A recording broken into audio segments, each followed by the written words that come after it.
Hello, everyone.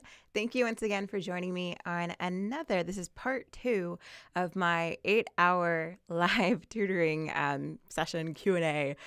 And the reason why I'm doing this, if you guys aren't familiar or do not know, is because my goal was to get to 10,000 subscribers, and we did it. We're actually over a little bit more now, which is amazing. So thank you so much. This is my way of saying thank you for sharing, for subscribing, just for your support overall. It means a lot, and it just really pushes me to keep going and keep posting more and more videos. So this is my way to say thank you. I can already see that people are in the chat. So far we have Eagle saying hi. Hello, Eagle. And James and Miriam saying all of their questions and everything that they want to go over, which is awesome. So why don't we go ahead and start off with the first question. And I also want to tell you guys, so when you're asking your questions, make sure to let me know what specific topics you guys want me to go over. Reason for this is because I can be talking about, let's say, organic chemistry for like hours. Okay, so there's so much that is in organic chemistry or in Lewis structures or whatnot. So if you let me know what specifically is not making sense, that helps me help you. So with James, you stated, can you help me with organic chemistry, any topic? Be a little bit more specific. So let me know what specific topic you want me to go over rather than me just picking randomly. So please let me know, and then I'll go back to your question, whether it be reactions, naming, let me know what specifically isn't making sense for OChem. Okay. So Miriam, I'm going to go to your question. You're saying, can you go over Lewis dot structures and Vesper theory? Sure. Let me go over how to... And then you don't know what happens with lone pairs. Got it. Okay, so how to draw Lewis structures is your question. Let me inform you on that. So what you're going to do whenever you're drawing Lewis structures, the main thing here is to know how many valence electrons you have and knowing how to shape the model. Got you. Perfect. Okay. Thank you. That helps me a lot. So in this case, whenever we're looking at, let's say if we were looking at, let's say CH, actually, even before doing that, I'm just going to do a generic one like HCl, okay? You have to know all of your valence electrons. That's going to be extremely important to know. So something like, let's say, and let me actually point you to that. Let's say if we have our periodic table, okay, and I know this is like a rough little thing of it, but if we were to have, and you know what, let me see if I could even pull up, if I even have anything for that. I believe I do here. I can pull up the actual valence electrons that you need to know. Let me see if I have that. Here it is. Perfect. Okay. Perfect. These are actually the valence electrons that you need to actually memorize. Okay. So definitely know that it's shown above each group. So for our first group, that every single one of those elements has one valence electron, and so on. For the second group, there's 2. Our transitional metals, we don't really know how many valence electrons there are, so you don't really see that. And then keep going, 3, 4, 5, 6, and 7, and 8. Our noble gases at the end are a complete octet. They're happy. So these are definitely valence electrons to know. So to help you understand or to draw this out, hydrogen, since that's in the first group, that's only going to have 1 valence electron. And I'm going to add that to however many valence electrons chlorine has, which is actually 7. So in total, this entire structure is going to have 8 valence electrons. And that's going to be really important to draw this out. So I'm going to start off with just putting H and Cl, okay? And even before putting a bond, I'm going to draw out how we would represent all of those electrons, and then how a bond actually forms by 2 electrons. So hydrogen just has 1 electron. So I'm going to put that here. And then chlorine has 7. So what I could do is I can state 1, 2, 3, 4, 5, 6, 7. And then this one is free and on its own. So what's happening is that we're sharing electrons with Lewis structures. Okay, it's covalent bonding, so they're sharing electrons. 2 electrons form 1 bond. So then these electrons are going to attract one another, and then we're going to form a single bond. That's exactly what's going to happen here. Instead of those 2 electrons, we now have a bond, and that's how that's how it all works. That's how we're forming those bonds. And you can think of it as let's say, a single bond has 2 electrons, a double bond has twice as many, so 4, and then a triple bond has 6 electrons. Okay, so that's how they're all kind of coming together to form that bond. And then let's actually do one that you're typically going to see. Like, let's say if I'm going to do CH4 and H2O. These are common ones. Let's say if I were to look at CH4, start off with calculating how many valence electrons you have. So carbon has 4 valence electrons. I know that by using this chart, okay? So by using this. And then because I can see, let me get back to that, because I can see, oh, carbon is right here. So it has 4 valence electrons, and then I'll go back to hydrogen. I know that only has 1. So let's go back to counting how many of each valence electrons we have. So this is going to be plus 1. However, there are 4 hydrogens, so I'll multiply that by 4. Miriam, I think you just said, how do you know what direction to fill the electrons? Sure. So I'll show you that with this structure as well for the next structure, and I'll show you some tricks that help me, have helped me and a lot of my students. So trust me, after this, it's going to be a lot easier, okay? So for this, we're just going to count these together. So this would have given us 8 valence electrons in total. Now, to figure out what your central atom is, it's going to be typically carbon, okay? So if carbon is within your structure or within whatever you're trying to build, carbon will be your central atom. Hydrogen can never be your central atom because it could only make 1 bond due to it only having 1 valence electron. So I'll put carbon in the center, and then hydrogen, there will be 4 hydrogens surrounding that central atom. Now, what happens next and how I can figure out what direction they're going, the electrons are going, is we want the electrons to, at least 1 electron, to be able to bond with another electron. So kind of like how I did up here. Well, where is the electron going to be for hydrogen? That's going to be wanting to bond with one of the electrons on chlorine. So these two would have bonded together. That's why I would have put those together. And then the remaining 6 electrons on chlorine, well, they're going to be pairs all around. Okay, those are known as lone pairs. So that's how you would draw this out. And then something to note is you really don't have to draw out the electrons just yet. What I actually like to do is automatically just show the bond. And because they have to bond regardless, because carbon has 4 different hydrogens, that's saying that there are 4 different bonds, that carbon is bonded to 4 different hydrogens, okay? So that's what you would look at. And then if you're not too sure how that forms, here hydrogen has 1 electron, 1 electron, 1 electron, right? Because it only has 1 valence electron. Now for carbon, there's 4 valence electrons. So I would have placed 1 here so it can bond, make that bond with hydrogen, 1 there to make the bond. So you're always going to see that, oh, it has to form at least a bond between each one of the atoms that it's actually stating it's going to form with, okay? So that's something to note. And then the shape of this, it depends on a lot of factors. So I believe I have an old video covering more of this. I believe it's called, I think it's like an old live tutoring session that I did, and it was all about Lewis structures. So I'll see if I can put that in the chat. That's going to make a lot more sense because you'll be able to see all the different geometries and whatnot. So I'll put that in the chat.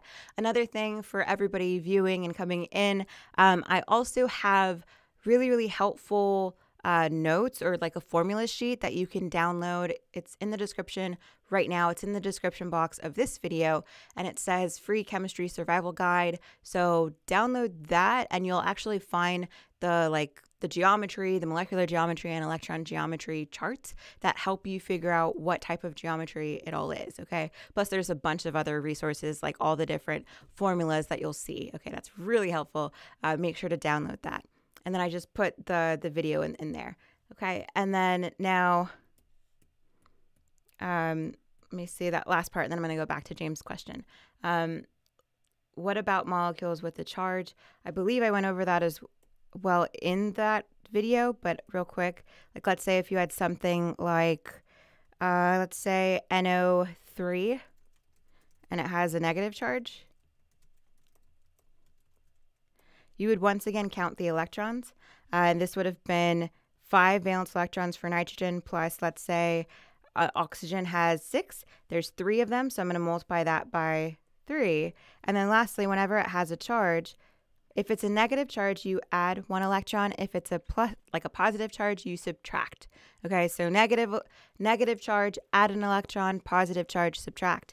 And then in total, this would have given us, let's see, 5 plus 18 plus 1. So really 6 plus 18, so 24. And then our central atom would have been that nitrogen, since it's surrounded by 3 other oxygens. So I'll put that nitrogen in the center, surround it, and then surround it by the oxygens. Okay, so I personally like to put the bond already. And then now I'm going to put all of the lone pairs that we would see. So just putting all of the lone pairs that we can possibly see with this. And then I'm going to double check, do we have enough? So if I were to count how many overall valence electrons we have in this entire structure, that would give me 24. Okay, so that would be content. However, nitrogen isn't happy. So what I have to do is I have to form a double bond in one, like between one of the oxygens. It doesn't matter which one. The reason why I have to do this is because it has to follow the octet rule. So the octet rule states that our central atom wants to have 8 valence electrons. So what I'm going to do is I'm going to move these lone pairs and then form a double bond. So then in this case, this is now going to be a double bond with that oxygen. And then it like moved its electrons. So it no longer has that amount of electrons. Now it's a higher bond. And then lastly, if it does have a charge, make sure to put the structure in brackets and put the charge on top. So that's what you would do. That's how you'd work with it. And then I believe I do have more on the Lewis structure video, which I put in the chat. That's going to be really helpful. Let me go back to James' question. He says reactions. And I'm just going to do a general reaction. Sure. Here, let's go ahead and make space for this. So let me pull up some sort of general reaction with organic chemistry. There are so many reactions, I know. But sure, let's say if I were to do, I'm going to do hydrohalogenation. Okay. So what I would start with, and this is called hydro. This is a common one. Hydro, Miriam says, thank you so much. You're welcome. You're welcome. Happy to help. Hydrohalogenation. And we would start off with, let's say, an alkene. Remember, an alkene, it just has a double bond. So that double bond, now I'm going to put some sort of acid. Okay, that's kind of what they're talking about with hydrohalogenation. Just we're adding acid.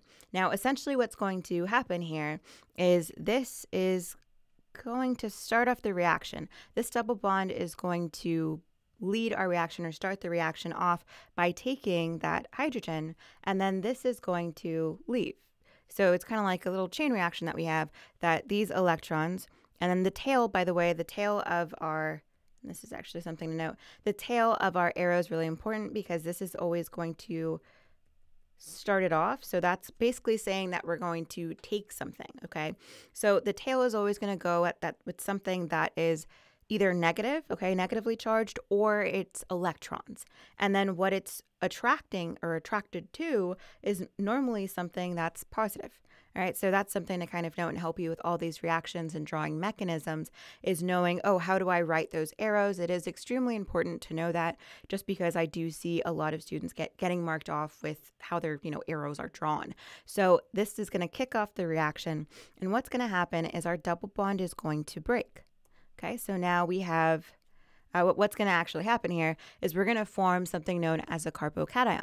Remember, our carbocation wants to be on the most substituted location, meaning it wants to be, let's say, instead of being, there could have been 2 places. Okay, with this type of reaction, we could have seen, oh, it possibly would have been on this carbon, or it could have possibly been on this carbon.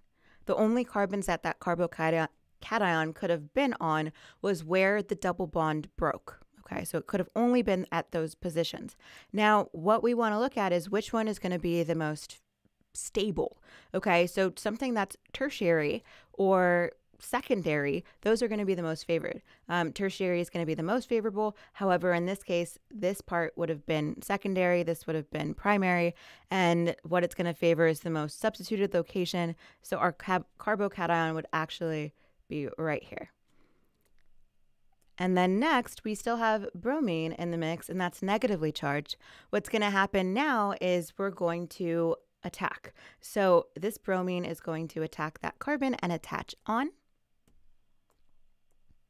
And then our final product would have been this. So bromine is now in that location, and that's essentially it for that hydrohalogenation. Something else that you could have seen was you might see this as some sort of racemic reaction, meaning if you were to actually draw this in like 3D, this wedge meaning that it's coming towards you, and then this dash meaning that it's hiding in the back. So this is known as a racemic mixture. Racemic mixture just means that we have some sort of isomer, or in this case, an enantiomer that, actually an isomer that would actually form for your products. So you have two different products, and then they're both like 50% of this product and then 50% of the other. So this is definitely one to note. And this is kind of like all the reactions that you typically would see for organic chemistry. A lot of these favor, where are the electrons going to move? How are we going to form a carbocation? And just remember, they always like to go to the most substituted location. Okay, so I hope that makes some more sense.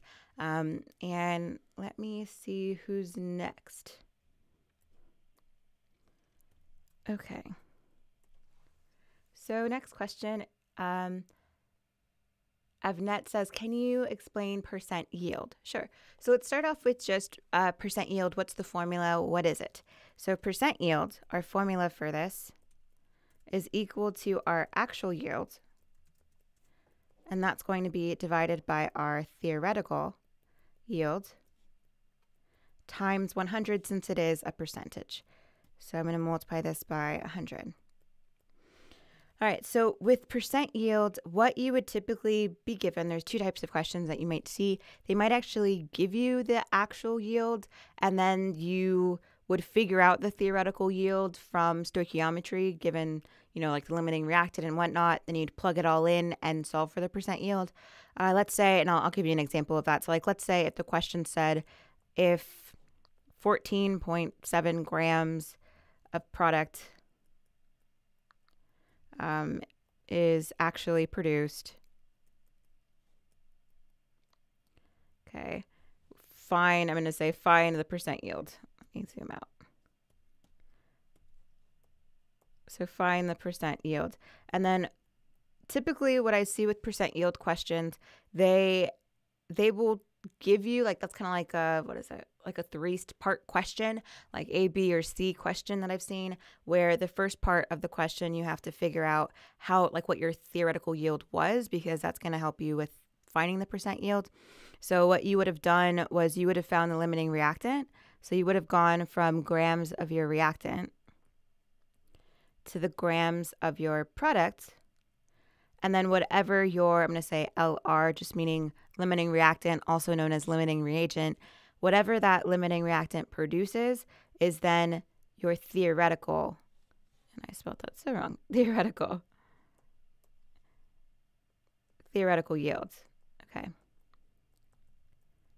So that's what you would have needed in this question. So let's say if you actually did that, and by the way, your theoretical yield is always going to be found using stoichiometry. That's always going to be the one. Then let's say if we found using stoichiometry that our theoretical yield was, and let me make sure that this actually works before I make up a number.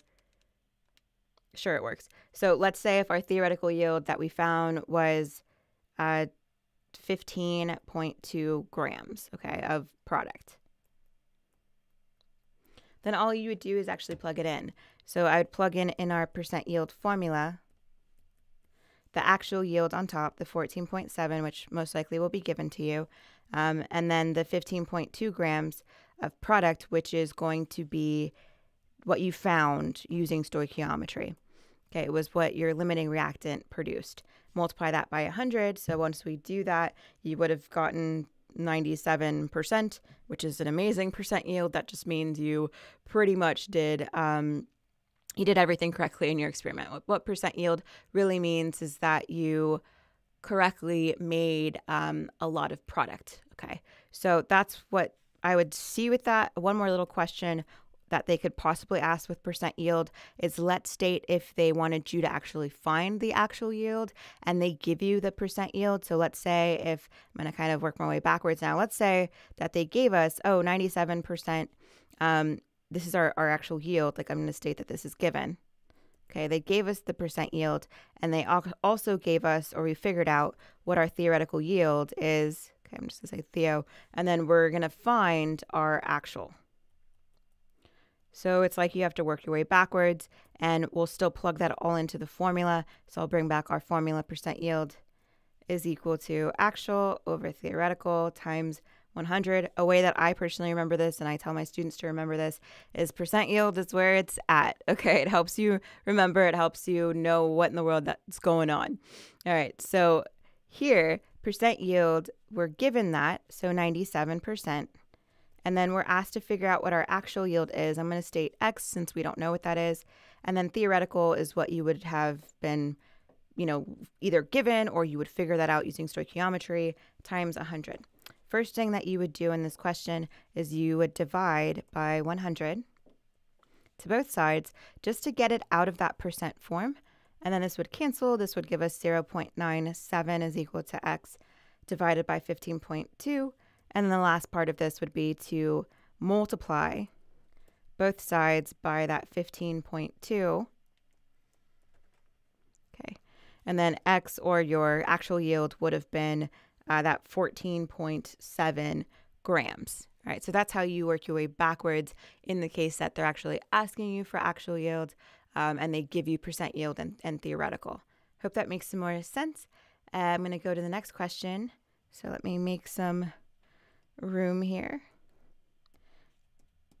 All right. Next question is from Brandy, and she says, hey, can you please do and explain the electron bookkeeping? For that, do you mean, I haven't heard of it as electron bookkeeping before. That's interesting. Using Lewis structures. So I'm not sure what that means for the question. I'm kind of thinking, do you just want me to draw the Lewis structure and understand where the electrons go? That's what I'm going to do. But what do you mean by electron bookkeeping? I haven't heard that term before. So I'll draw out what this would actually look like for our structure. And then electron, do you mean anything else? Do you mean, what was it? Geometry and like the shape? I can tell you that too. Let me know. For now, I'm going to draw the Lewis structure. For carbon, that would have had 4 valence electrons. For chlorine, that has 7. There's 3 of them, so I'll multiply that by 3. Then I'll figure out how many total valence electrons we have. So really, this is 4 plus 21. And, oh, I see. Hold on. That wouldn't exist. Yeah, that wouldn't exist. I believe you would have seen CCl4. The reason why this wouldn't work, by the way, you're not going to have an odd amount of electrons or valence electrons, just because that would mean that one of your electrons it's known as a free radical, just meaning it's on its own. I'll show you what I mean here. So like if I were to draw this out,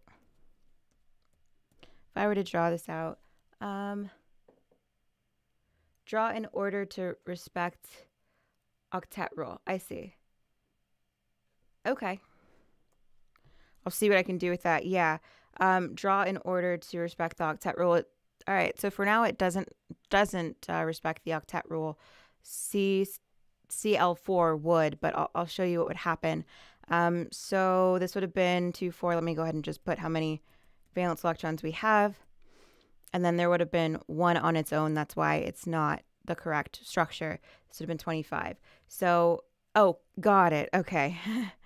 Perfect. I was going to say, this is a tough question that they're throwing you. It's impossible. Okay. CCl4. That makes so much more sense. So now it's going to be even. All right, so this would have been 4 plus 7 times 4, giving us 28 plus 4, so 32. All right, now this will work. Perfect. So now that we've figured out how many valence electrons there are entirely, next our central atom is always going to be carbon if carbon is in the structure. So carbon is in the center. It's going to be surrounded by 4 chlorines. Okay.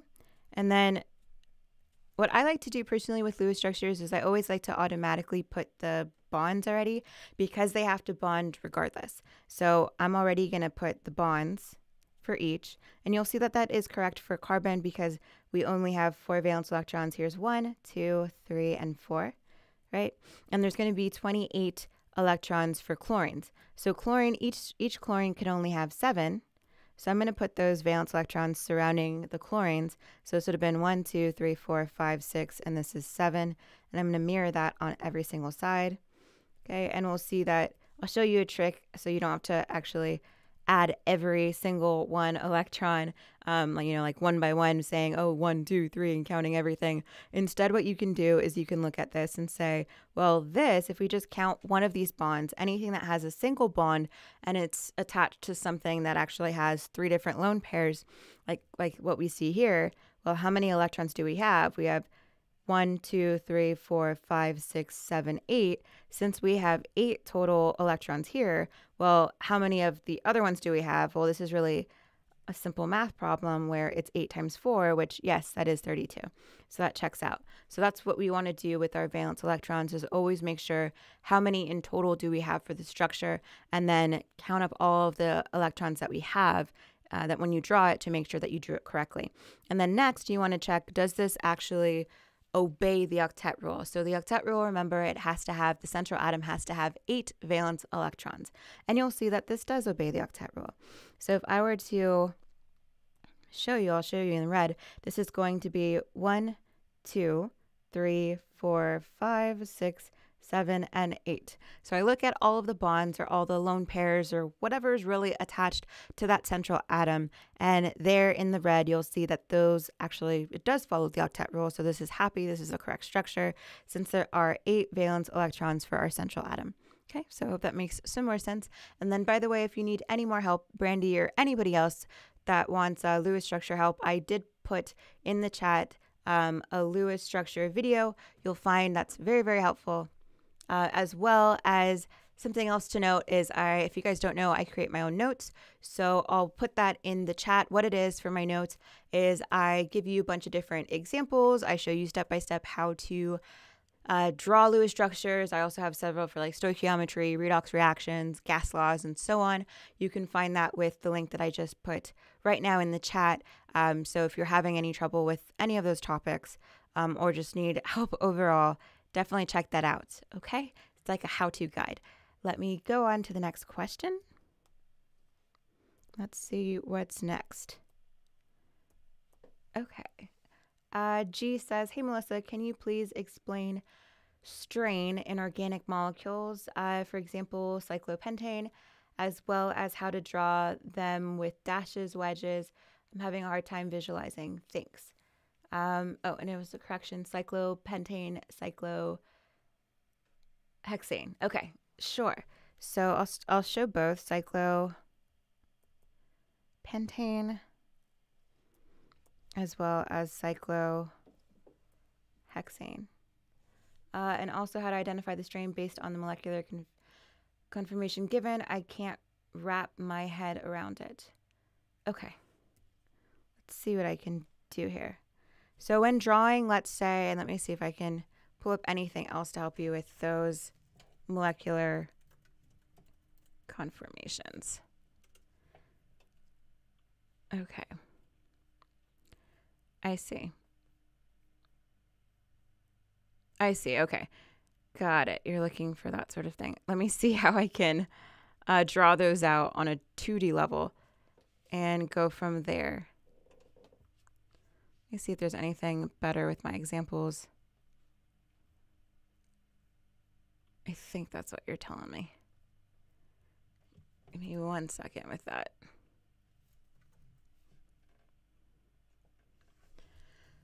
Let's see what I can find with just different examples with that. And then cyclo, sure. Here, I'm assuming this is what you're kind of looking at, but let's start off with something like, let's say, cyclohexane. So the fact that we know it's hexane, we know that's going to be a 6 carbon ring. Cyclo just tells us that's going to be a ring, right? That's all going to be together. And then hexa just tells us, or hex tells us there are 6 carbons. Same thing here. This part would have told us it was just a ring, pent meaning 5 carbons.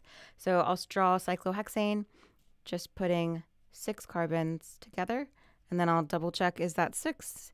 So 1, 2, 3, 4, 5, and 6, and it is. So far that's what we would have done just to draw cyclohexane. Now, let's say if we wanted to actually draw out, wedged or dashed and understanding what everything looks like, that would look something like this. So anytime something is wedged, say if I have something like this, and I'm going to say this is, I'm just going to show hydrogen. So anything that's wedged means that it's sticking out of the page. Anything that is, let's say, dashed, I'll put a methyl group. Anything that's dashed is actually hiding in the back. So if we were to draw something like this, and I think you're asking, like, how would you change this? Let's say to be like in its chair form. I don't know if that's kind of what you're looking for. Maybe, correct me if you don't want the chair form, or if you wanted, I think you want like eclipsed or staggered and all of that. I think that might be, let me know if that's what you're asking, but I'll keep going with what I'm thinking you're asking. Here, let me see if there's anything else, but I might just reread your question. I think that's what you're asking. Let me know if yeah, it is. Okay, cool. That helps me know. Then let me find an example to keep going with there. Then the chair, I'll do this with the chair conformation. Then how this would basically change and translate is I would start off with just drawing the chair conformation here, which I'm no artist, as you can probably really tell. Let me make this a little bit better. All right. Okay. That's sort of better. Okay. So this is what it would look like in its chair form. Okay. Chair and envelope. Got it. Okay. So if this would look like in its chair form, and then what I'm going to do, what I personally like to do is just number it. So I would number everything just to know how does this all translate to. Okay. So I can number, I'm going to start off with this chain and say that this would have been, let's say this would have been 1, 2, 3, 4, 5, and 6. So then I know, okay, how is this going to actually look like in the chair conformation?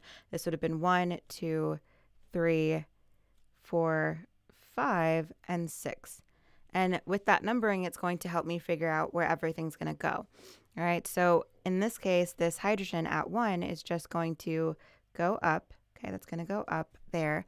And then now for this methyl group, that's going to be at 5, and that's going to be facing down. Okay, or actually it would have been opposite to it, though. It would have been equatorial rather than axial. So this is going to go in that direction, and this would have been our CH3. That would have been our methyl group. Another way to, let's say, redraw this is to change those types of locations. So like this could have also been at, what if I numbered this differently? Let me go back. What if I numbered this a tiny bit differently and I numbered it going the opposite direction? And I'll show that here. Like, what if I started here as 1, 2, and then now it was at 3, 4, 5, and 6? Well, it's going to change its location now. So instead of being at 5, the methyl group, now the methyl group will be at 3. So I can redraw this differently, still drawing that chair conformation. Okay, that in my case looks more like a bow tie, would be something like that. And then now our hydrogen is still at 1. So I could have that here. I can have that be here. I can still have that at 1. And let's say what I want you to think of is that these typically want to be opposite from one another. So if one is axial, the other one's going to be equatorial, and vice versa. So that's something to kind of note with these different types, and it's due to the fact of, as you mentioned, strain, or also known as hindrance, steric hindrance. That's really just saying it's too crowded. Okay, so they want to be as far away from each other as possible. Think, even us as humans don't want to be cluttered and have too many people around us. Instead, you kind of want to have your own bubble or your own space. That's the same thing with these atoms, okay? It has to do with electrons not wanting to be next to each other. So what would happen now is this is now at 3, so I can redraw this as being on the opposite location, and let me renumber this. This would have been, I stated 1, 2, 3, 4, 5, and 6. So now our methyl group would have been at 3. So that's going to be axial because I put the hydrogen equatorial, and this would have been our methyl group. Okay, and that's actually attached to the carbon. But that's how you would look at it, at least for your chair conformation. Let me see if I can pull up one for the envelope. I just want an example, but I hope that's making some more sense. Let me see if I can pull up another example for the envelope configuration. Let's see. Same sort of concept though, like as long as you put them opposite from one another. Okay, let me see if I can draw this, but it's really just looking at it here. Let me draw cyclopentane in the envelope form. What I drew here was just in the chair form, I drew cyclohexane. Now I'm going to draw in the envelope form cyclopentane here. All right. So I'm going to bring back just the typical format. So I like to draw the structure that I actually know of, and that's easier to see. Okay, so pentane would have been like that, right?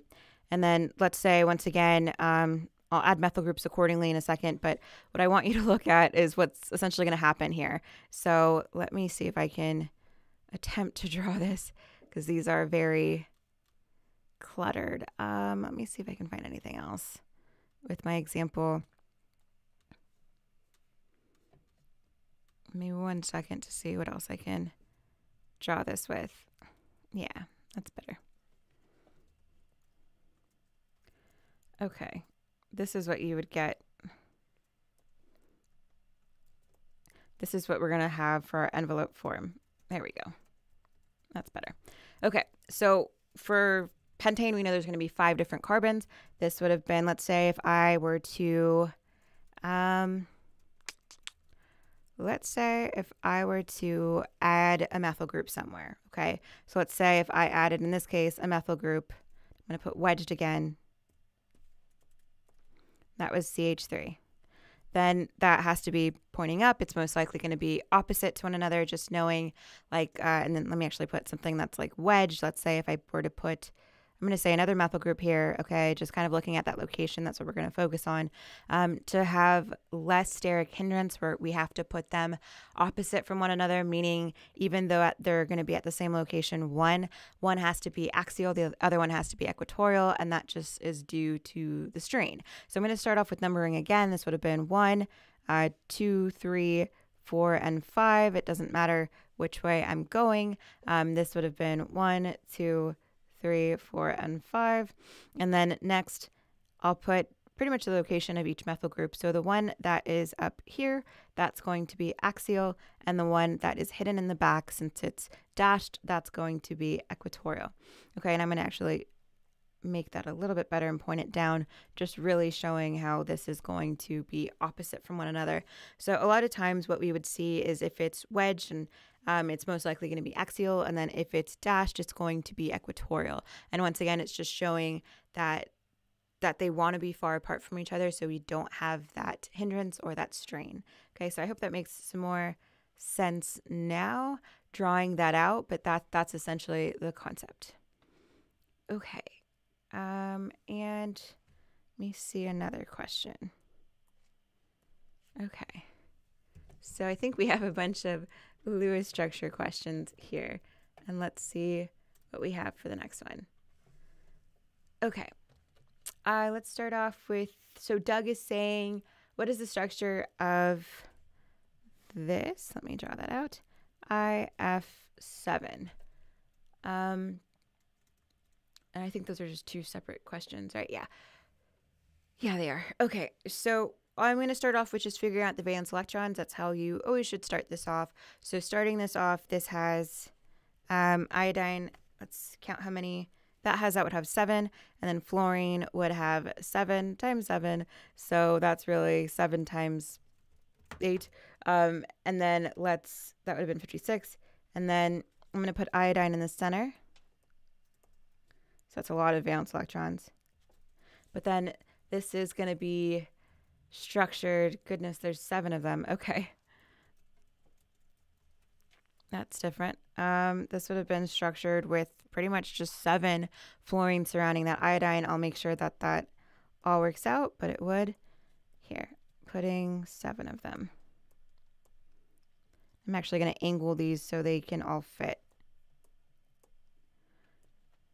Okay, and 1, 2, 3, 4, 5, 6, and 1, 2, 3, 4, 5, 6, 7. I think we really are fine. Yeah, we are. Okay, then those would have been fluorines all surrounding all throughout. And then I'll just put all of the valence electrons that we possibly have. Then I'll double check, is that correct? Do we have enough?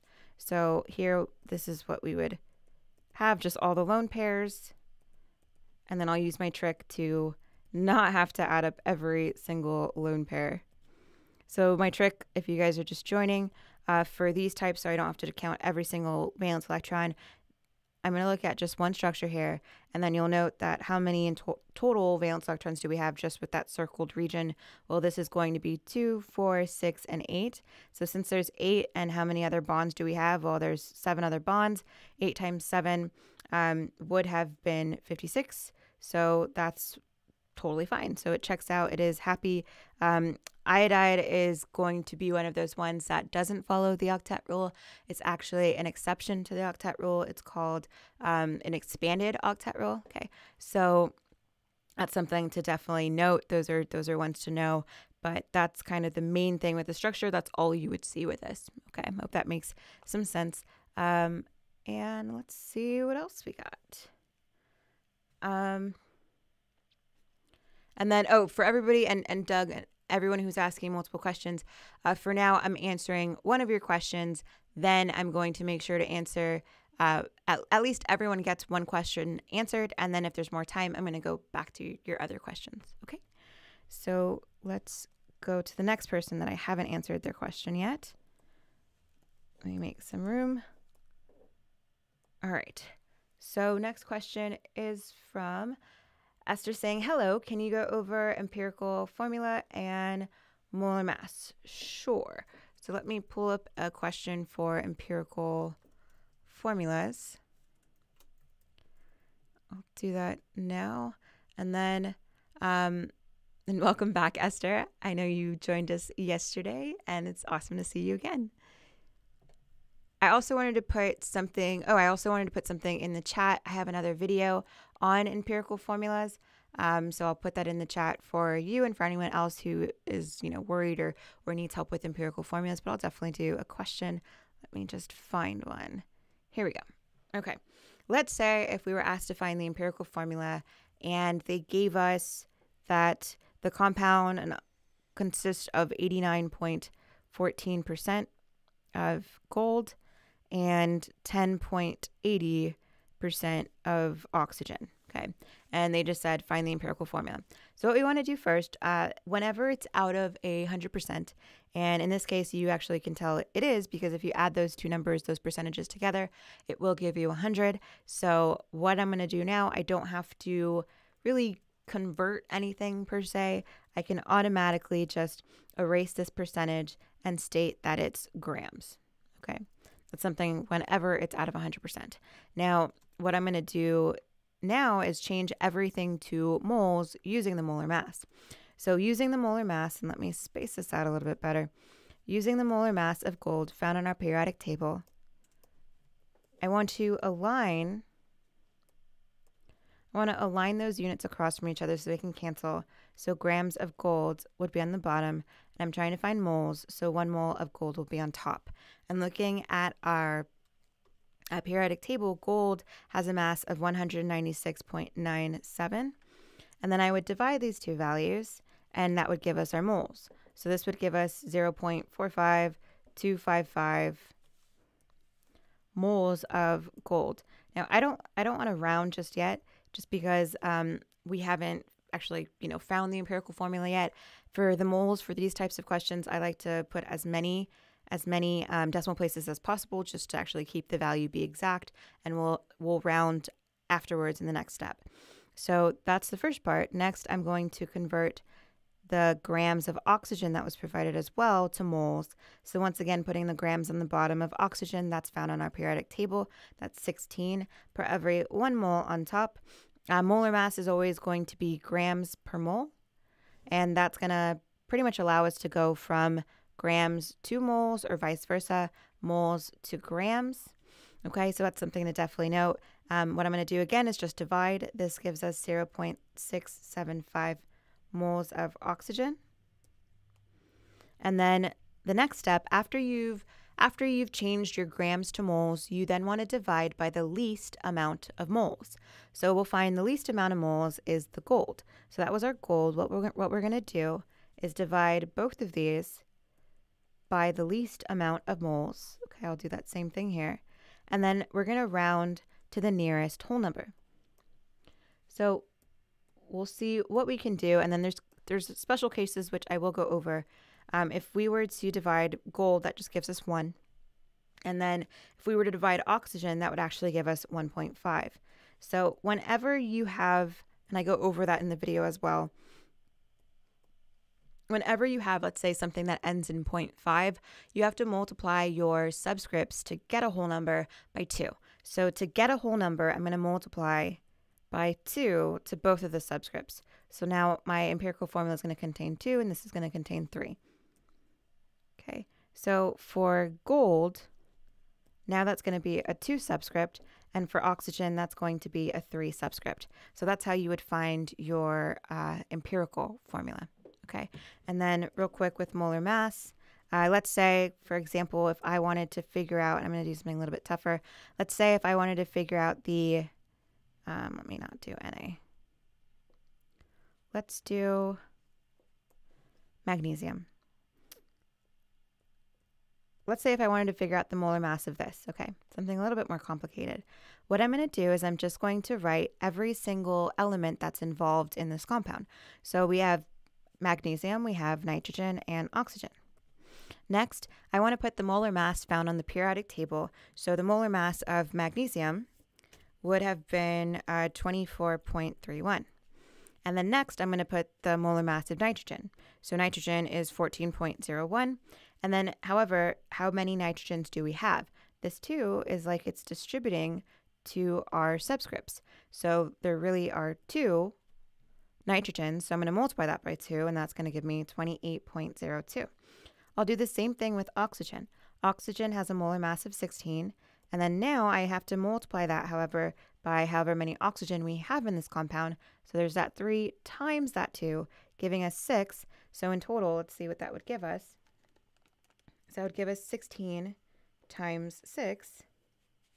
That would have been 96. Okay. The next step to find the entire molar mass is to add all of these values together. So I'm going to add every single one of these up, and that will give us the molar mass. So 24.31 plus 28.02 plus 96, that would give us 148.33 grams per mole. Okay, that's what we would see. That's to help you with empirical formulas and molar mass. I hope that makes some more sense. Let's go to another question. So next question from Miriam says, if you have time and no one has any further questions, can you please explain limiting reactants and a problem? Sure. Let me pull up a question for you with that. Let me see if I can find one real quick. Let me see if I can find a limiting reactant question, which I know I do have. But I for sure know I have a video on it. So I'll put that also in the chat while I look for another example for you. Here we go. I got one. Okay. So let's say if we're given a balanced equation, so N2 plus 3H2 and then 2NH3. And let's say if they gave us, I'm going to state if, let me actually put this above. You know what? Let me erase this just so it doesn't process. There we go. Okay. Our question states if 14.32 grams of N2 reacts with 4.21 grams of H2 to produce NH3. Okay. Something else, by the way, guys. So I also have notes that I've created. So let's say if you're struggling with limiting reactants and you need help finding the limiting reactant, you want a bunch of questions, you know, a bunch of different examples. I have all of that. It's kind of like a how-to guide. I explain every single step. I even put possible test questions or different ways that teachers or professors can word it and how I've seen it over the years. I also explain percent yield, actual yield, theoretical yield, excess reactants, and pretty much everything that you possibly need for limiting reactants. I just put that in the chat, so make sure to check that out. And then let's go back to this question, finding the limiting reactant. So finding the limiting reactant, what we always want to do with this is we're going to go from grams of each reactant to grams of product. Okay. So in this case, we just have one product, so we just have NH3.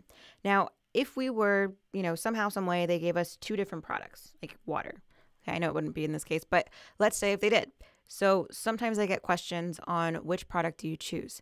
Well, if the question didn't specify and didn't actually tell you, oh, you know, find how much product you would have of water, okay, or how many grams would you produce of water. If it doesn't actually specifically tell you, it doesn't matter which product you choose because the limiting reactant is still going to be the same no matter what product you decide to go to, okay? So in this case, though, the question does only have one product. But that's something to definitely note. Okay, so something else about the limiting reactant. The limiting reactant is the reactant that will run out the fastest. Now, what else happens with our limiting reactant? The limiting reactant produces the least amount of product. That's what we're trying to figure out right now using stoichiometry. So what I'm going to do is I'm going to figure out which one is our limiting reactant, and you'll note they actually gave us the grams of one reactant and the grams of another reactant, okay? So that's what they're typically going to do. If they don't put grams, they would then put moles, and you would find moles of reactants to grams of products, okay? So that's what I'm going to do now. I'll start off with N2. So starting off with N2, we'll go from grams of N2, then we're going to convert that to moles of N2. Next, we'll do a mole-to-mole ratio because we want to change the compound to be moles of our product. So that would have been moles of NH3. And then we're going to get to grams of NH3. All right, so let's do this. We have 14.32 grams of N2. I'm going to multiply that by the molar mass of N2. So I'm going to do that off to the side. So nitrogen N2, let's find the molar mass of that. Nitrogen's molar mass is 14.01. There's two of them, however, so I have to multiply that by 2. So that's 28.02. So what I want to do, those grams will go on the bottom, and this is per every 1 mole. So the grams on the bottom, so 28.02, this is of N2, and per every 1 mole of N2. Okay.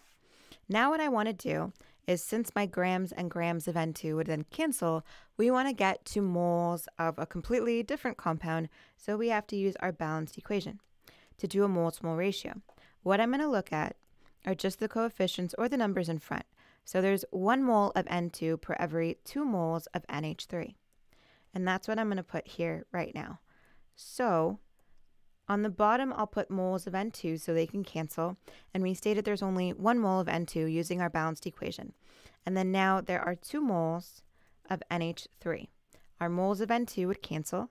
And now we have moles of NH3. But we want grams. So I'm going to multiply this now by the molar mass of NH3. And let's figure out what that molar mass would be. So NH3, we stated nitrogen has a molar mass of 14.01. Hydrogen is 1.01, and there's 3 of them. So this would give us 3.03. You then want to add those two values together, which would give you 17.04 grams per mole.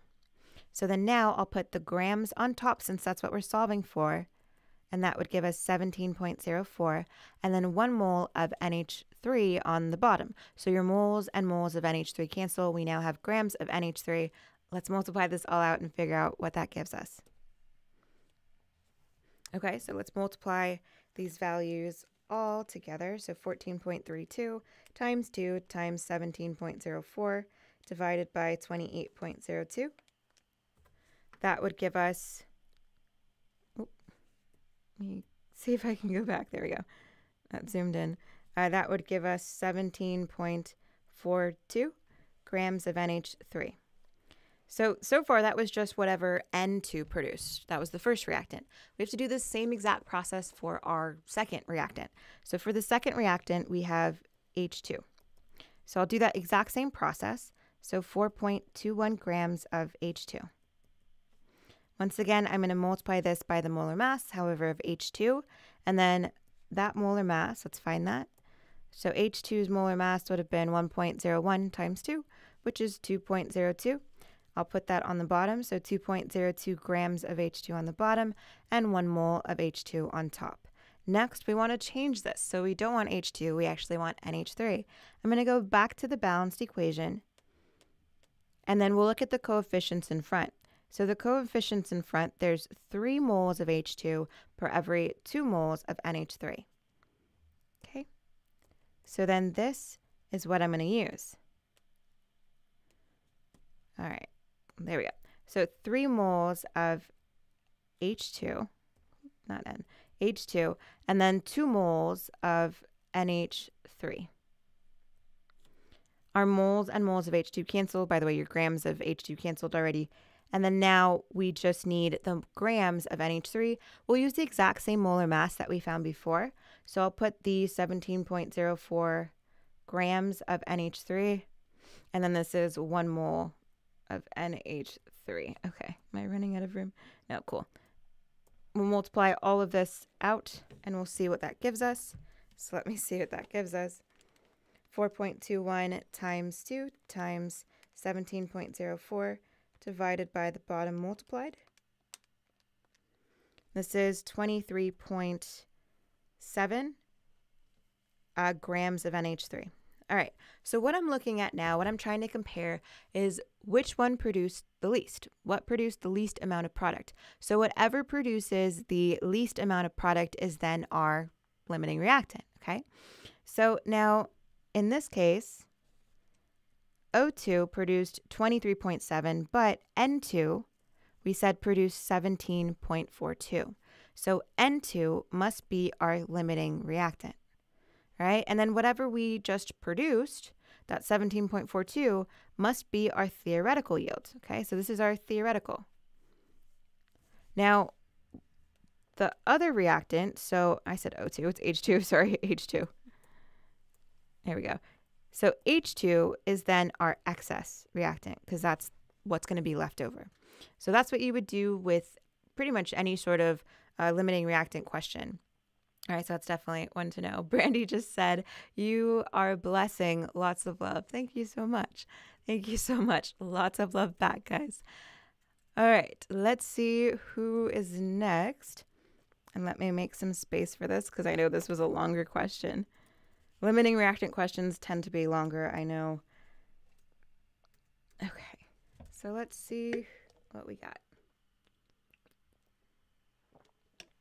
Bria says, hi again. Can you do this question? Ammonia is produced by, and they gave us a balanced equation. So let's see, this is N2 plus 3H2 and 2NH3. Oh, I just had that up, didn't I? And then heat. Okay.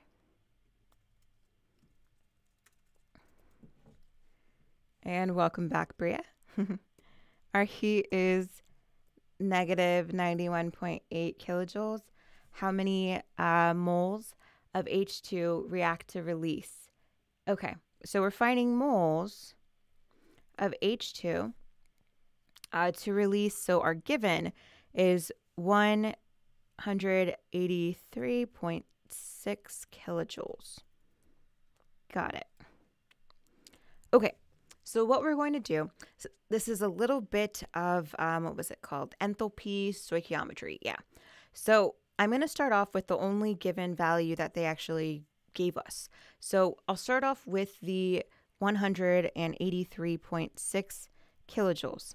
And something to note is that hidden within this problem is actually our conversion factor. So this is going to act as our conversion factor. Anytime they give us, by the way, delta H just means enthalpy. Enthalpy is a fancy word for heat transfer. This could also state that it's really just Q. We're looking at the amount of heat. Okay, so that's something to note. This is your conversion factor because it's going to translate to be kilojoules, which is provided that, what was it, point? Yeah, negative 91.8, and then per every mole. And it's the moles of whatever they're asking you to find. So in our case, we would want the moles of H2. So what this is going to translate to for our conversion factor is we would have a negative 91.8 kilojoules per every mole of H2. So let's figure out how many moles of H2 do we have using the balance reaction. So here we have 3 moles of H2. That's what I'm going to put on the bottom. And that's how I'm going to use this. This is going to be our conversion factor. So be aware of that. You would always have that with these types of questions. It's kind of like a hidden conversion factor that they expect you to know. So now what I'm going to do is just multiply. I'm going to multiply by this conversion factor, but pretty much flip it around. The reason why I want to flip this around is because I want the kilojoules to cancel and just to get the moles. I'll put the moles of H2 on top. So there's 3 and a negative 91.8. And then let's see what that gives us. Something to know, you're not going to get a negative amount of, and actually what I can do to release, there it is. So since the fact that they stated release 183.6, this means it's actually negative. Whenever they're using that language of release of heat, that means that our heat or our energy is negative. Absorbing means it's positive. So then I would just do this math. Okay, because the kilojoules and kilojoules would cancel, and we would be left with moles of H2. Let's see what that gives us. So there you would see your negative signs would cancel to give you a positive, which makes more sense because moles can't be negative. And let's see what this gives us. This gives us 6. So 6 moles of H2. That would be your answer for that. Okay. And let me go back to see what else. So she says, hey, Melissa, hope you don't mind following up from my earlier question. If the examiners gave a random molecular conformation, how would I identify the strains present, marking where they originate? So got it. Here. So let's say if you were to have that again, and I'm going to draw the chair conformation because that's, I'd say, the most common one. And I can probably see that more on your exam. But it depends on how you're numbering this. So typically what they would have done, and like let's say if we want to kind of go back, you're stating like go from the chair and then go to like your typical cyclic ring, right? Then it depends on how you're numbering all of this here. Okay. So this would have been how you would see it. And like, let's say if they gave you, I'm just going to make this up, but let's say if this were a methyl group up here, okay. And then if I were to have a methyl group down here, and let's say if I were to have something that's equatorial here, and I'm going to say here, okay. So what you would do with some crazy thing like this is first I would just draw, so I'm going backwards, right? So first I would just draw the typical cyclic ring, and then what I would do is actually start to number everything. So what would help me with OChem and any type of question like this is numbering. So always numbering the carbon chains or the carbons overall. That's going to help you determine where every single substituent or hydrogen or whatever we're adding is going to go. So that's what I would do in this case is I would just start numbering whatever they gave you, and then that would help you figure out where it originated from. So then I would have seen that this would have been like 1, 2, 3, 4, 5, and 6. And actually it would have been the opposite since we're counting the other way. So it would have been this way. So 1, 2, 3, 4, 5, and 6. And then from here, I would just start putting everything in the correct location. So at 1, we stated that would have been axial. So that means it would have been wedged. So I put that wedged methyl group. And then at 3, we then have a hydrogen that's equatorial. So then I would put that as dashed. And then next, same thing with our methyl group at 4.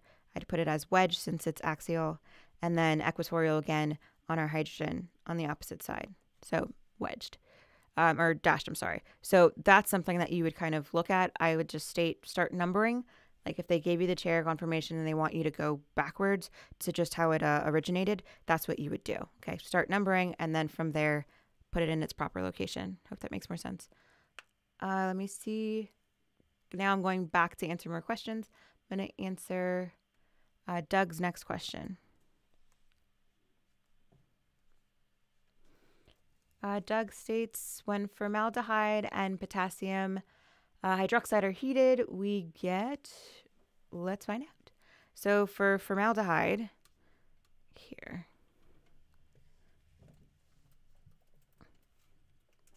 For formaldehyde, that would have been, what, H2CO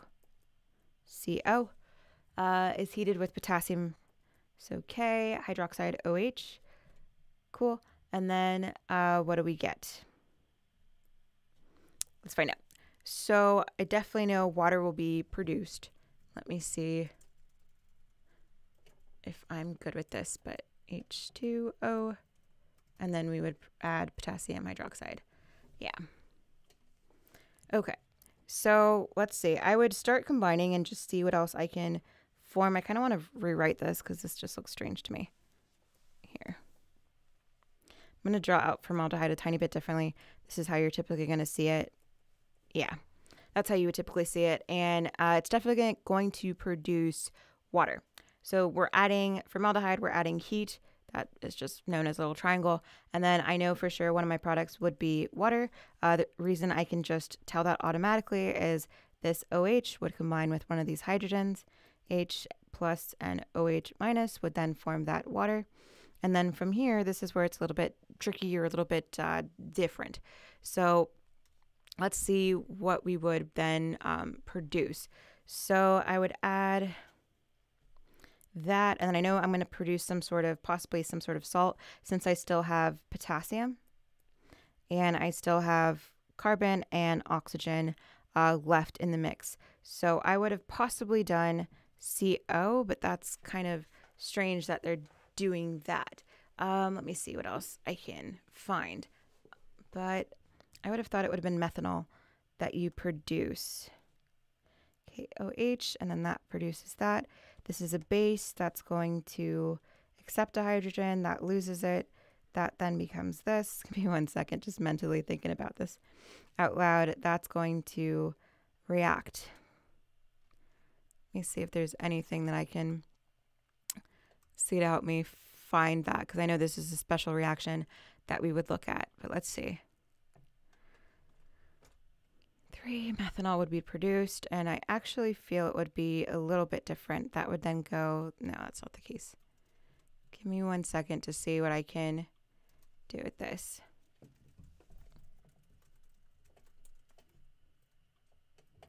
Just want to see the general reaction, just thinking about it, because I know this one is a little bit different. Let's see what I can do. That would react, and I don't even think you guys are learning that just yet.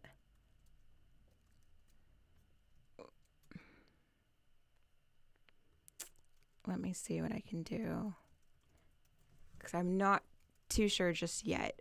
That would produce K2PO4.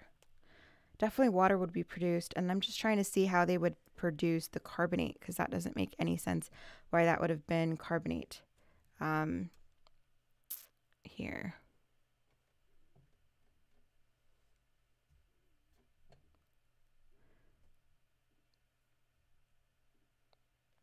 Yeah, because that would go away, formaldehyde with heat. Give me a second to see what I can find. Because we're adding that with the base.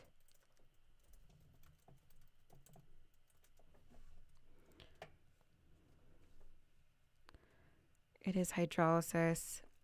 It might be easier for me to just draw it out. And I don't think you're doing this in OChem, right? Or is this an OChem question? I'm going to draw it out because mentally that's going to help me figure this out better. That's that. That's KOH. If we're adding heat, it's hydrolysis. But that's not the case. I don't really feel like this. I think I'm overthinking this, but hold on. Sorry. Sometimes I overthink myself as well. Let's see what else I can find.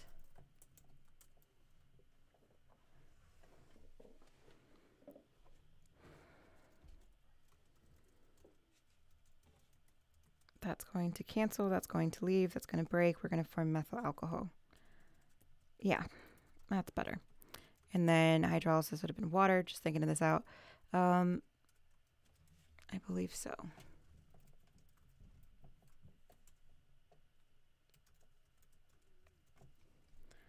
CH3OH, yeah. And then that's going to just be a byproduct. K is going to be on its own. KOH would be a byproduct. That's the main thing. Okay, cool. I'm good. Sorry about that. Just had to think about it. Let me go back to this process. If these two were combined and I were to add heat, we would actually make something known as methanol. So CH3OH. And then I would have seen that water, actually potassium would have just been on its own as an ion. And how I can see that, by the way, this is a specific reaction that actually occurs. Let me make sure that you weren't in OChem. I don't think you were. Let me see. Your previous question? No, you weren't. Okay. Then I don't want to explain it that way using the OChem method. Pretty much just knowing that formaldehyde plus a base would form some sort of, this is known as an alcohol. I don't expect you to know that either, but this is what it would form. I'm actually surprised you guys got this question. But yeah, this is what would happen. This is going to gain our hydrogen, and this entirely would connect. And then as pretty much as our product, this is going to regenerate that KOH, or even just leave it like this, I would actually state. But that's what would form. Okay, I hope that makes some more sense. I'm actually shocked that they gave you this sort of question. This is a higher level one. Okay. I have another person asking. Here, let me go back and make some room. Okay. Next question from Bria. I have an organic chemistry question. It says, draw the structural formula for an alkyne. Sure. So 3-heptene. Side note, could you make a video on organic chemistry? That's definitely a plan later on. Yeah, as of now, probably not like right now, this coming time, but eventually I do plan on doing OChem. But for this specifically, 3-heptene, the fact that it says that ine, that tells us it's going to be a triple bond, right? This is actually a type of alkyne, just meaning there's a triple bond involved. So what I'm going to do first is just draw out the carbon chain. The fact that this says hept, so that means that there are 7 carbons in this carbon chain. So my hint for you whenever we're drawing out these structures is to mentally think or draw out one less carbon than you're trying to get. So what I mean by that is if I were to count this out and state 1, 2, 3, 4, 5, 6, I actually drew 7 carbons. Okay, so that's a little trick for you whenever you're trying to draw out these structures. I personally, when I first took OChem, I never knew this trick and I discovered it. I don't even remember how, but pretty much this helped me a lot because I was always drawing an extra carbon by accident. So that's something to note. And then now what I'm going to do is I'm going to number all of this. So since there's 7 carbons, I'm just going to number every single carbon. And then this is actually going to tell me the location of that triple bond. So the fact that this is a 3, that means at 3 there is a triple bond. So at 3 there is that triple bond, and that's it. That's all we would look at. So this is how you would draw 3-heptine. What you always want to do with these types of questions, you want to look at the largest or the longest carbon chain, which we said was that hept. So that hept meant 7 carbons. You draw that out first, then you number it, and then this number in front will tell you where the location of the triple double bond, or let's say if there was like a methyl group instead, like if this was 3-methyl heptene, I'm going to say heptane actually, then this would have looked, let me erase this. This would have looked like this, telling us that, oh, this is the location of, this is where my methyl group is going to go. That's going to go on 3. So that's really helpful. You kind of work your way backwards, just seeing what's going to be at the end, what's my longest carbon chain. In the front, it tells you where your substituents or double, triple bonds and so on will actually be on the numbering. All right, so I hope that makes some more sense. And yes, eventually I will be doing OChem. Right now I'm trying to finish everything from Gen Chem 1 and Gen Chem 2, okay? But I am working on videos already. All right, so glad you guys like the videos. Let's go to the next person. And okay, so far we have, I think I finished all the questions, shockingly. Okay, so from everybody else, I want to say I answered. Oh, I see. Okay. Okay. I don't think I have any more questions that I haven't answered anymore, but I can see what else I can kind of, talk about. I could always do a bunch of, a little bit more OChem if you guys wanted me to do OChem, or let me know if everybody who's here. Yep, there it is. Cool. So I'll do some more things. G just asked another question. So if there aren't any more questions, yep, I'll help you out. Can you draw that structure as a line structure? Not sure which. Yeah. Okay. Let me see what this is. All right. So CH3, CH2, CH2, NH, CH. I need more room for this one. Parentheses, it's CH2, CH3. And not sure why that was in parentheses, but I'm assuming it's oh, there it is. 2, okay. CH, and then I see why. It is a substituent. And then in parentheses, CH3, 2. Got it. Okay. So what I'm going to start off with is, I'm going to start off with the left side, okay? Oh, you're fine, G. No, it's fine. I'm used to OChem questions as well. Okay, it's totally fine. Yeah, I also teach OChem, so it's not a problem. Let's start off with the left side. Okay. I'm going to do this chunk first, and I'm not going to do the substituents just yet. I'm going to do that like part per part. So let's start off with how we would look at this with the line structure. So knowing that every single little line or every single little point is a carbon. So far we have 1, 2, and 3 carbons here. So I'm going to keep going, and then I'm going to put a nitrogen, okay? And I'm also going to just state that just to show where that hydrogen is. However, you don't really need that. So this would have been 1, 2, and 3. And then next, I'm going to continue. So I really put where the nitrogen would have been. I'm now going to put where another carbon would be, and it would look like this. Okay, so this is where another carbon would be. And I'm going to keep going. So essentially what I want you to think is whatever is in parentheses is going to be a substituent. Okay, so this is going to be a substituent, and there's actually 2 substituents here. So I'm going to keep going with my carbon chain, and here we go. Okay, so keep going with our carbon chain. I'm pretty much going to skip these substituents for right now, and I'm going to keep drawing them and show you that, oh, this was 1, 2, 3, and I know nitrogen is 4, but I'm going to skip to the next part. So 4, sure, why not? 5, and then this would have been, this is 5, this would have been our 6, okay? And then next, this would have been our 7. So making sure this is 7, cool. Okay, now I'm going to add the different substituents that you would possibly see at these numbers. So what we'll notice is that at this part, okay, these two are going to be some sort of, what was it? It would be an ethyl group. So this is ethyl. Looking back at our substituents, that means there's only 2 carbons, which is what it's showing.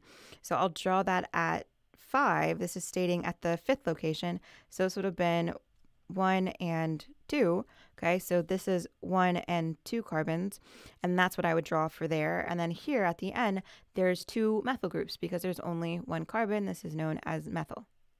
Okay, and then I would draw that on 7. So this is going to split, and those are our methyl groups. So that's what you would look at. So anytime there's something in parentheses, that is going to tell you that there's a substituent located or attached to the carbon before it. And then if there's, let's say, anything that has 2 of them, that means there are 2 of that same like methyl group in this case, or substituent on the carbon before it, which was 7. And then just something to note for, I think I have a couple people here doing OChem. Let's say if this were methyl, remember these are your substituents, or by the way, how I like to think of substituents, think of it as if this is the body of like a person or the body of our structure, okay, then our substituents are basically the limbs or the arms that are kind of sticking out. So that's how I like to personally think of substituents overall. Okay, so methyl, like I said, would have been 1 carbon. Ethyl would have been 2. And then propyl would have been 3, and butyl would have been 4. Okay, so those are some of the most common types of substituents that you would possibly see. And that's how I personally knew they were going to be on the chain, and how I knew how many of each there were. Okay, so I hope that makes some more sense. Let me see if there's any other questions. If not, go ahead and ask me more, guys.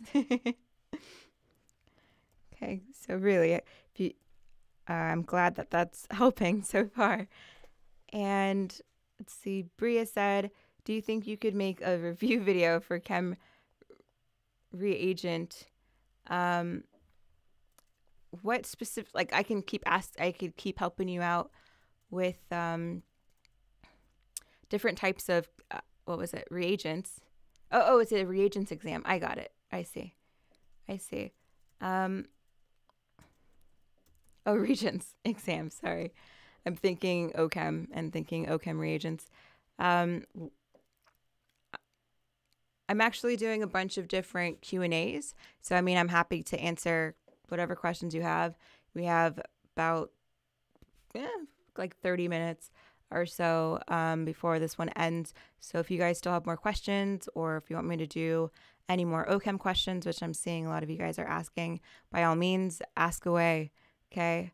All right. So I got another question from Brias Cortez saying, for thermochemistry, could you do the problem? What problem? I don't know if you were going to write another problem.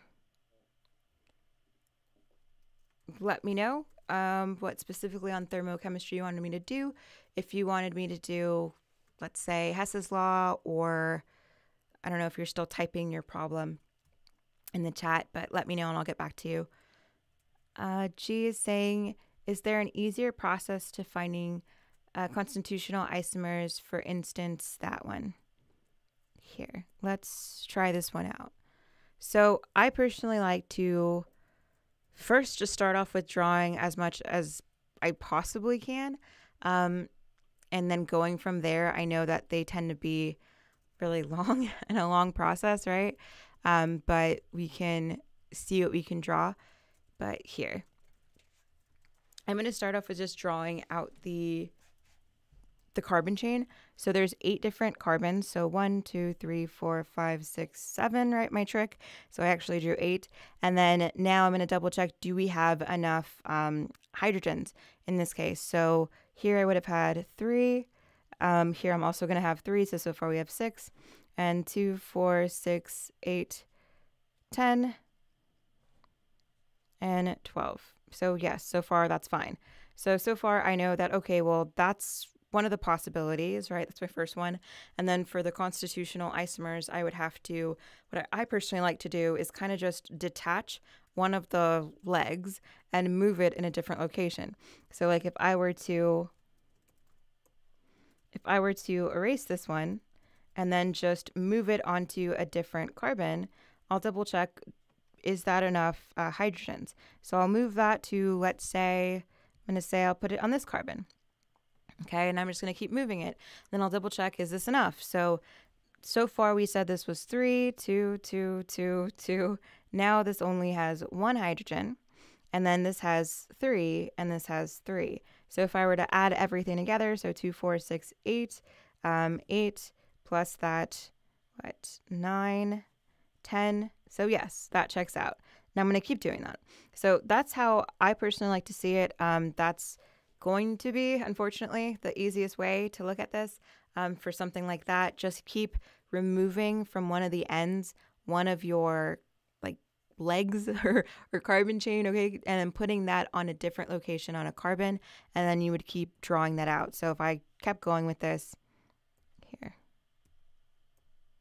so if I kept drawing this out, then I stated 1, 2, 3, 4, 5, 6, 7, 8. 1, 2, 3, 4, 5, 6, 7, 8. Yeah.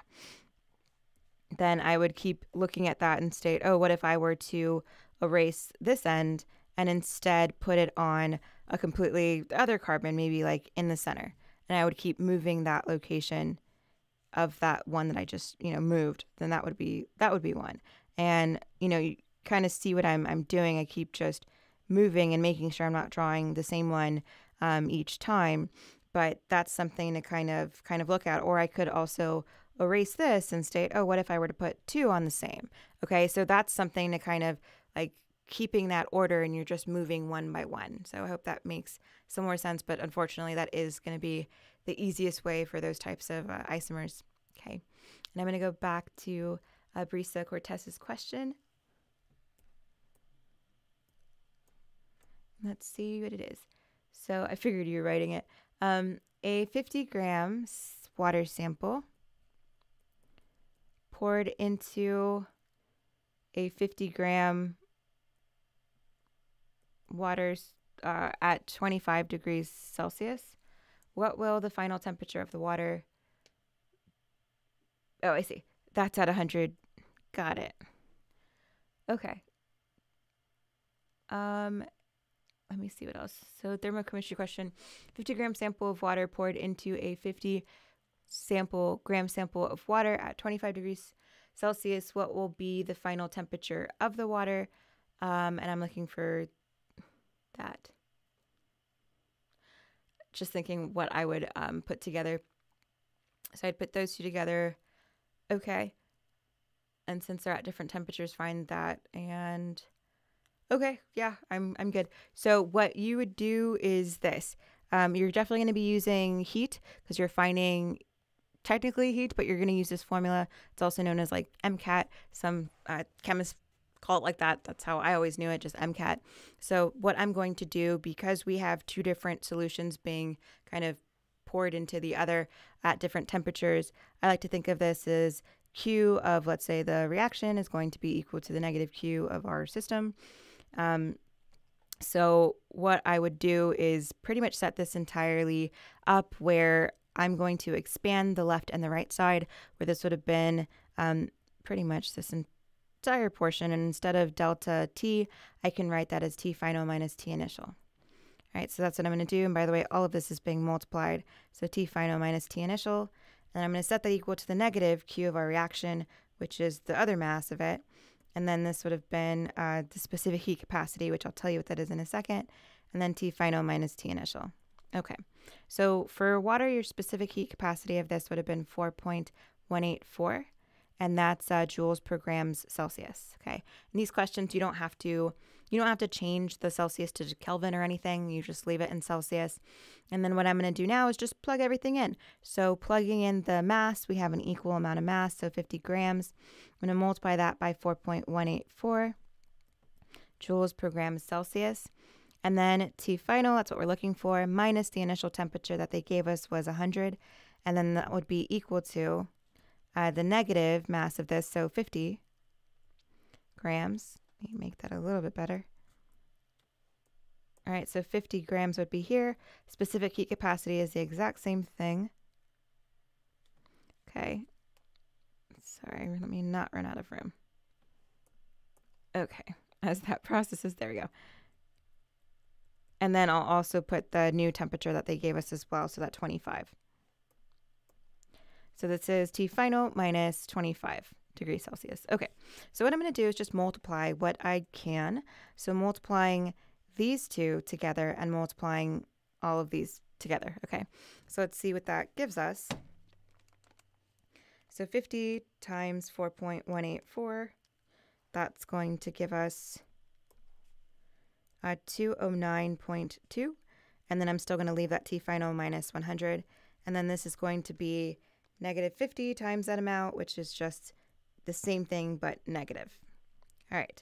So instead of distributing, I'm not going to distribute just yet. That actually would be a lot of work. Instead, what we can do is just divide. So it doesn't matter which one I choose to divide over.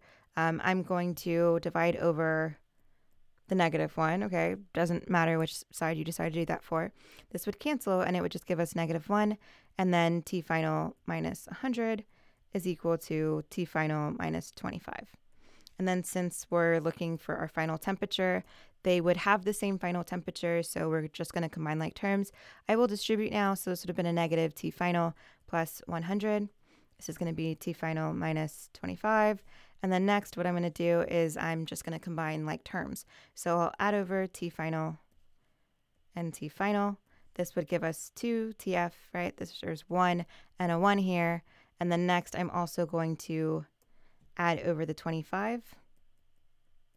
And then this is going to be equal to 125. Then I'm going to divide by 2, and that would give us our temperature, our final temperature. So when I divide these two, you will get 62.5 degrees Celsius. So that would be their final temperature. Okay, so that was the main thing, was just expanding that formula and putting everything accordingly. Something to know was just, this is something to definitely memorize, okay? They won't always give you this value. This is the specific heat capacity of water, so definitely know that constant. But that was like the missing piece to this puzzle or this question. Okay, I hope that helps make more sense. Now I have Tara saying how to identify what bonds they are. What do you mean? So bond as in covalent or ionic. Let me know what type of bonds you're talking about and what like specific type of like topic. Okay, just because there are so many different bonds in chemistry. Yeah, so let me know what your question is with that. Now I'm going to go to another question. So here, let me make some room again. All right. Let's see what else we have. Okay, so Bria says, could you explain the difference between hydrocarbons, saturated and unsaturated hydrocarbons? Sure. So let's say if we were to look at something that is saturated, and here, let me see if I can pull up a couple little examples because these go hand in hand. Saturated, sure, hydrocarbons.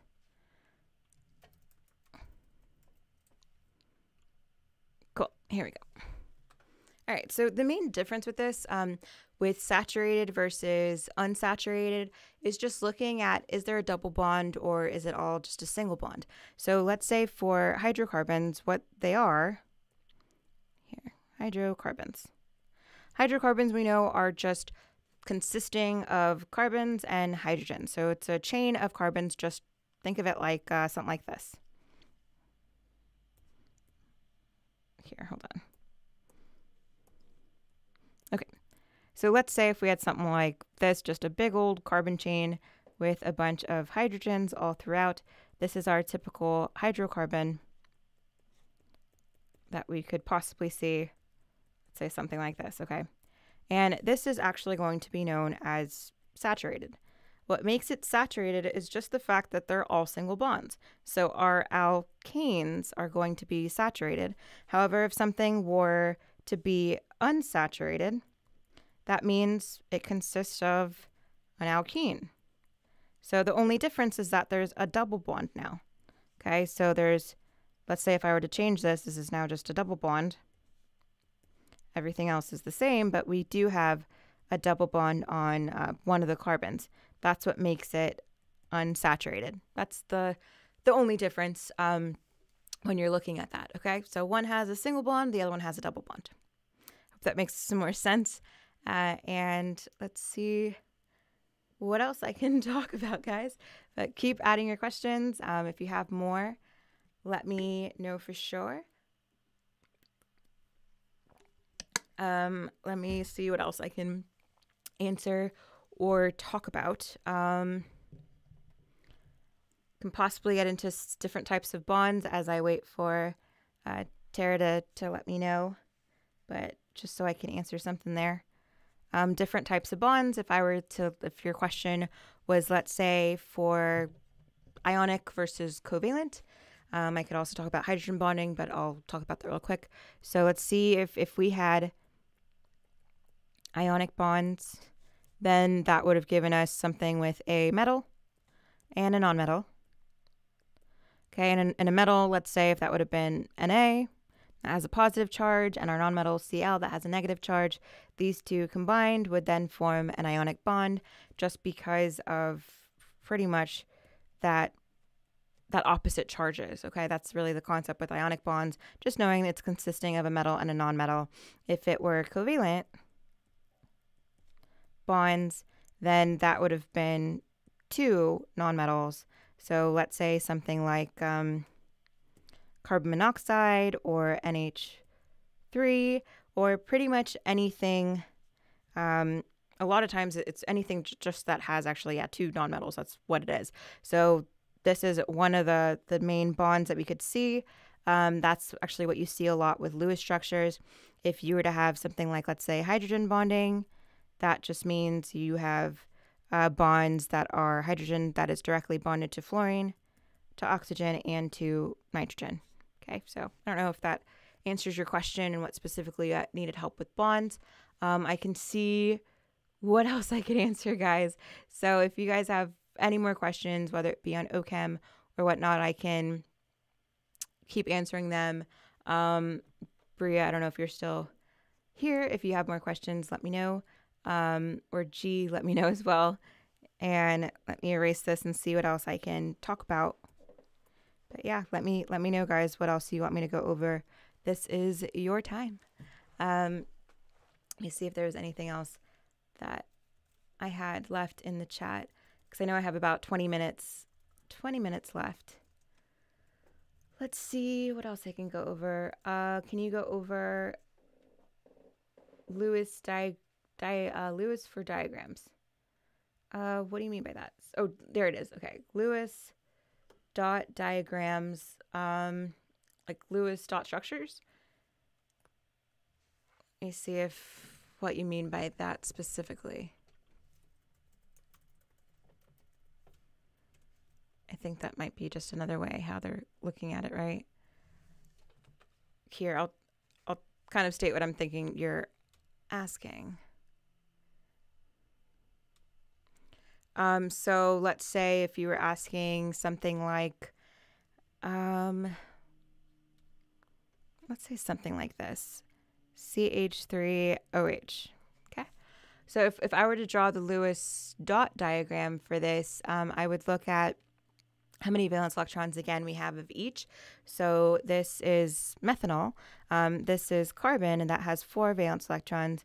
Each hydrogen we know is just going to have 1 valence electron. I'm going to multiply that by actually technically 4, since there's 4 hydrogens. And then our oxygen has 6 valence electrons. So I would look at, yes, okay, that is it, cool. So I would just look at how many of each we have, and bonding all this together, how many valence electrons in total. I like the general idea. Got it, like the general idea. Okay, then let me go over that. Even before doing this, then let me go over how you would just write out the general Lewis dot diagram, and it is based off of our valence electrons. Let me bring that chart back, okay, just so you can see where all of your valence electrons were. There we go. Okay, so if you had something like this, I'll just show you how to draw every single one. So let's say if you had lithium, then that just has one valence electron, so I'll put one electron here, and I'll keep going. If I had beryllium, Be, that has two valence electrons, so I do 1 and 2. And it doesn't matter, I could have like drawn this out as here and here or so on, as long as they're not together. So valence electrons or electrons in general want to be furthest away as possible. So they don't want to be next to each other. We would never draw it like this if it still has the option of going somewhere else. Okay, so that's something to definitely note, and I'll keep drawing other ones. And let's say if I had a boron, so there's 3 valence electrons there, so 1, 2, 3. Carbon has 4, 1, 2, 3, 4. And then now when we get to ones that have more than 4, like let's say I'm going to get to 5, so nitrogen, that would have been like this. I would draw this out individually, and it would be 1, 2, 3, 4, and I'd come right back, and that's 5. So if it has to have a lone pair, then it will. This is different when they're all bonding together, okay, and I'll show that as well. But if they're on their own, they prefer, like the element on its own, it prefers to have like spacing or all of the valence electrons in a separate place. They don't want to be together because they actually repel each other due to that negative charge. So same thing goes for, let's say, oxygen. So oxygen has 6, so this would have been 1, 2, 3, 4, 5, and 6.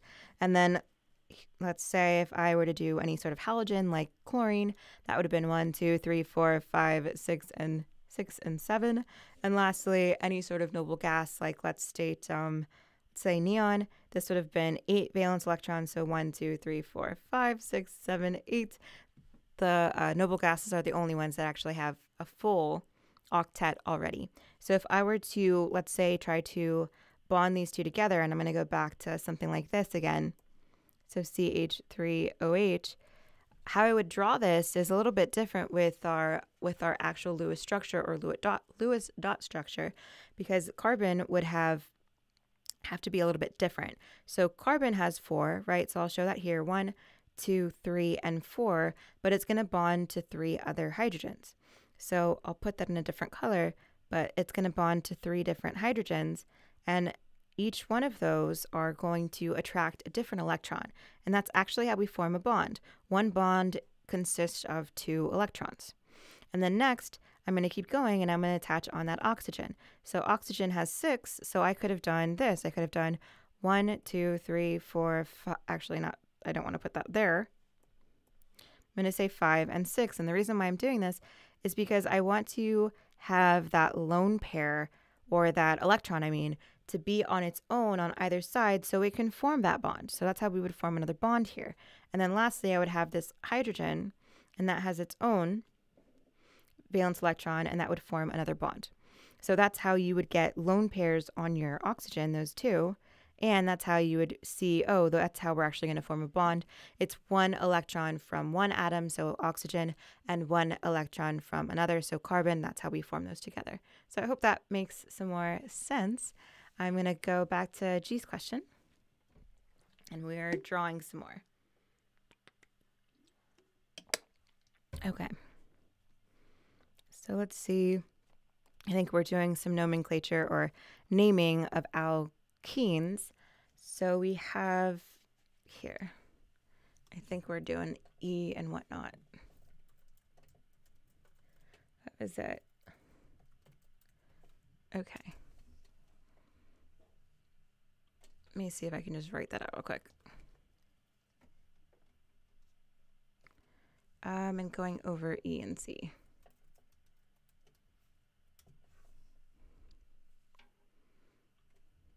Here, let me go over that real quick. There we go.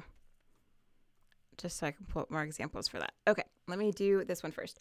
So we have E2-chloro-3, and that's methyl pent. And okay, they're telling us the location. Perfect. 2-ene. All right, how I'm going to write this, and this is naming for an alkene, is let's just start off with the longest carbon chain. And our longest carbon chain is this part. That prefix of pent tells us there are 5 carbons.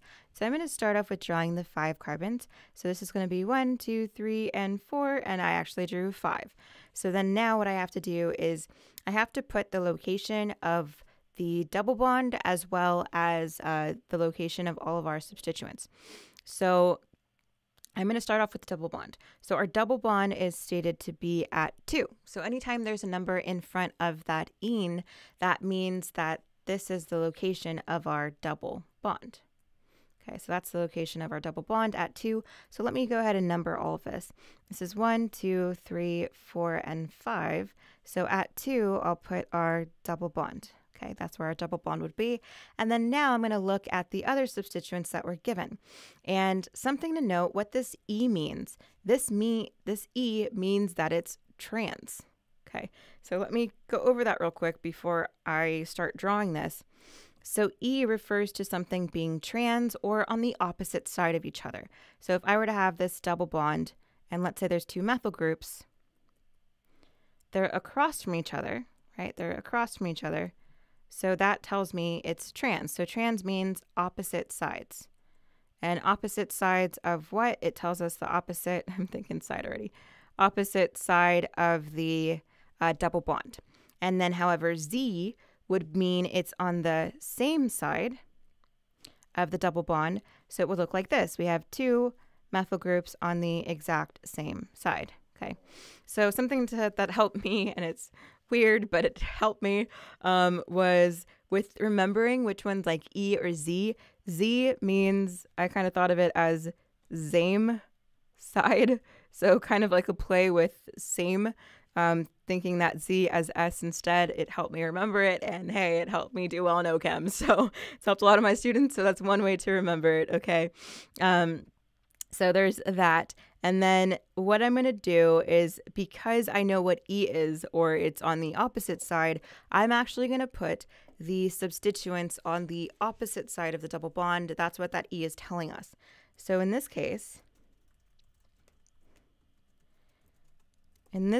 that E means it's going to be trans. So at 2, there's a chlorine. And at 3, there's a methyl group, and they have to be across from each other or opposite from each other. So here, we're going to see this is chlorine, and at 3 on the opposite side, that has to be our methyl group, which is what I drew already. So that's something to kind of look at is how you would draw this out. And another thing, by the way, how they can possibly write out or write the location of the double bond is sometimes I've seen, like, let's say if they instead said, I'm going to kind of shorten this, but let's say if this was 3 methyl, and then they would actually put here like 1 pentene. That's another way I've personally seen it, where they don't split apart the last word. Instead, they actually put the number, and that tells you the location of the double bond. So I've seen it either way. Just, I'd say be careful of that. But it seems like if your professor is giving you questions like that, that they might just leave it like actually in the middle of that word. But just in case, I have seen it like that before. Okay, so that's everything with naming these types of alkenes. Okay, and let's see what else. Okay. Let me erase this. Okay. So G says, could you go over finding resonance structures? And sure. So I'll do one of them for now. So I'll start off with something like NO2-. I'll start with that one. Doing resonance structures for this one, let's start off with just writing how many valence electrons we have of each. So nitrogen has 5, oxygen, there's 6 times the 2. And then this charge means that there's 1 more electron, so I'm going to add 1 electron. And then this entirely would have been 5 plus 12 plus 1, giving us 18 valence electrons. And then our central atom is then nitrogen. surrounded by oxygen and oxygen, and this is going to form a single bond because it has to bond regardless. And then from there, what I'm going to do is I like to kind of fill up the electrons on the outside first, and then if needed, if I still need more valence electrons, like if I haven't reached 18, then I put more lone pairs on the central atom. So that's what I'm going to do here. Just putting all of the lone pairs surrounding, and we'll see this actually isn't enough because this side only has 8. So that means this side only has 8. 8 plus 8 gives us 16. So we need 18, so we need 2 more. So I'm going to put 2 more valence electrons on that central atom. And then now it completes that. Now it's happy, it's 18. Now the next thing is nitrogen wants to have a complete octet.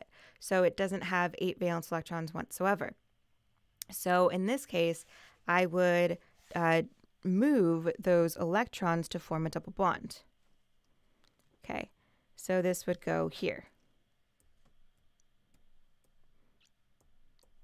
So then if I move one of those lone pairs, now we're going to double check, does nitrogen have a complete octet? Is this happy? And so on. So if I were to double check, this is 2, 4, 6, and 8. So 8, yep, it's happy. So then now the next thing is to make sure, since this is charged, I would put this in brackets and put the charge on top. So since I'm putting that on top, the other sort of thing with resonance, all you're looking at, think of it like it's another way to draw the structure. Okay, so since this is one accepted form of the structure, meaning our central atom actually gives us like the complete octet, and it's happy and it's stable, then I can see how else I can draw this. So what I would do is just put a double bond here on the other side. So on the other oxygen, that's exactly what I'm going to do, just kind of mirroring itself. That would be resonance. Okay, so this would have 2 resonance structures, and I don't want to say that, a trick, what I'm going to state is always true, but it is typically true, is when, let's say, if I have 2 different oxygens, that you most likely are going to have 2 different resonance structures. If I were to, let's say, have like something like SO3, then that has a possibility of maybe having 3 resonance structures because it has 3 oxygens. I don't want to say that that's always true because there are exceptions. Welcome to chemistry, right? But that's typically the case with a lot of these resonance structures. All right, so that should make some more sense. And I do have, let me see, someone else just asked, Con Green said, can you go over KC units? So with that, sure. So typically with certain ones, typically like KC and KP, I think that's what you're asking with equilibrium constants. Like this one would have been the equilibrium constant for concentrations. This one would have been the equilibrium constant for pressure or partial pressure. Well, those are unitless, meaning there are no units. So that's typically what that would be. Okay, so no units on those equilibrium constants whatsoever. Same thing goes with Q. So I think that's what you're asking. Let me know if that wasn't. I wasn't sure what else was your question with that. But yeah, those K values don't have any units. Okay, they cancel, and it's just something to kind of note that they're unitless. But yeah, let me know if that was the case. And then let me see if there's anything else I could answer for you guys. I can do another example. I can do another example, and then here, let me see. I'll do another example of Lewis structures and resonance structures. I think there was another one that I had. Okay. Let's say if we had, I think you said N2O. So once again, I'm going to write out how many valence electrons we have. So nitrogen has 5, then 2. So multiply that by 2, plus here we have 6. And then here, real quick, let me just make sure I answer this previous question, because this one I'm doing right now might take a while. But I mean, when you write out KC, you have to flip moles, okay, to that or something like that. Do you mean like when you write out Because typically K values, here, let me answer that better. Typically something with KC doesn't have those types of units. Let me see if I can see what else you're talking about. If you have a specific example, let me know, but let me see if I can see anything there. Let me see if I can find something real quick to understand this question a little bit better.